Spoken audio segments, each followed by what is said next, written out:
Hello, I'm Stacy, as most of you know. I requested this testimony because the last 2 weeks have been incredibly hard for me. I was apprehensive over an appointment that was coming up with my main gastro, which came on Wednesday, and it wasn't good.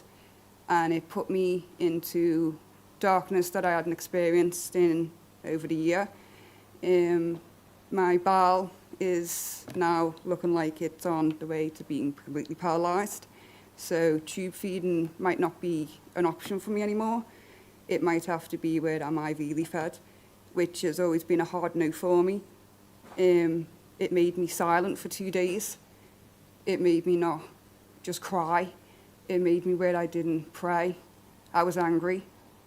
And through that, for the last couple of weeks, or even like for those 2 days, I kept on having this like screaming in my head, Jeremiah 1 verse 5, before I formed you in the belly, I knew thee. And it was so loud that I ended up opening the Bible and reading. And it just brought flashes of when, even before with my walk from the Lord, how he was there for me. And the greatest two examples I have to give is when I was 19 and I was pregnant with Jessie, and I found out I wasn't covered for the MMR. And I caught the measles, of course, because that's just my luck. And I like to say it came in threes that day. I got a tooth out, I gave birth, and I ended up in ICU. I found a discharge letter from that time only a couple of weeks ago, and found out I didn't realise, I thought I only had pneumonia. It wasn't, it was superpneumonia and sepsis. The concentration of oxygen in my blood by the time I reached ICU was 17% when it's meant to be 100.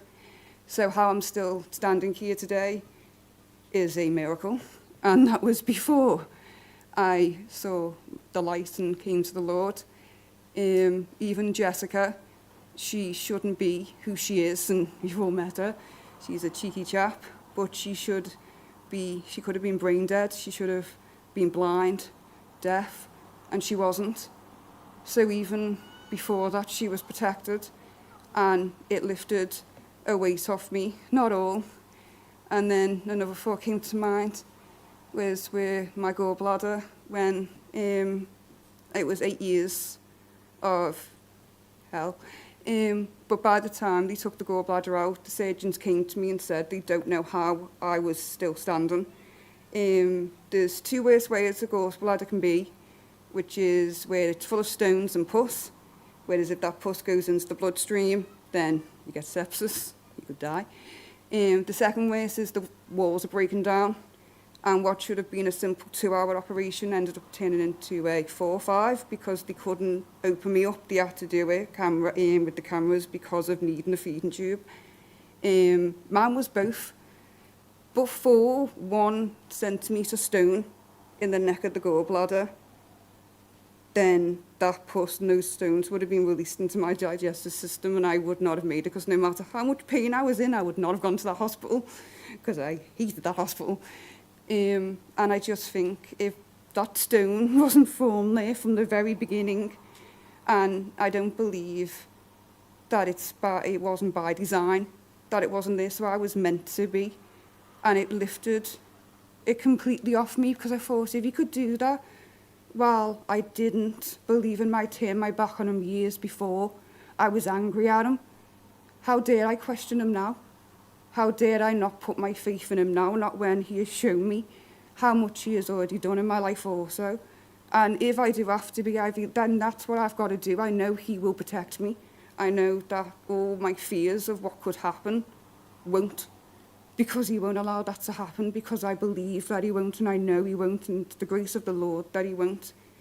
But it also fills me with such hope for even newcomers, because it doesn't matter if you don't believe in him. He believes in you, and he's always there for you. But to have the Spirit at that time, to be able to pray in tongues, even when I felt that helpless, it saved me from my darkest thoughts that I never thought that I would feel again, and I did. but he saved me from doing anything stupid, because it got quite dark.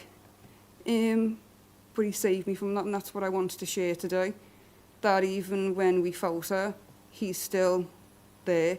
Even when we weren't there for him, he's there for us. And that just shows the grace of the Lord and just his love for us all. No matter where we stand in our walk, he's there. There's one little bit from my last testimony I wanted to share that I forgot, if I haven't droned on enough. I always had this feeling, I used to call it premonition, but I don't anymore, that I was going to die by the time I was 30, or I wouldn't make it past the age of 30. Even from the age of 8, my mum hated it. Every birthday I'd blow out my candle going, 1 more year to 30.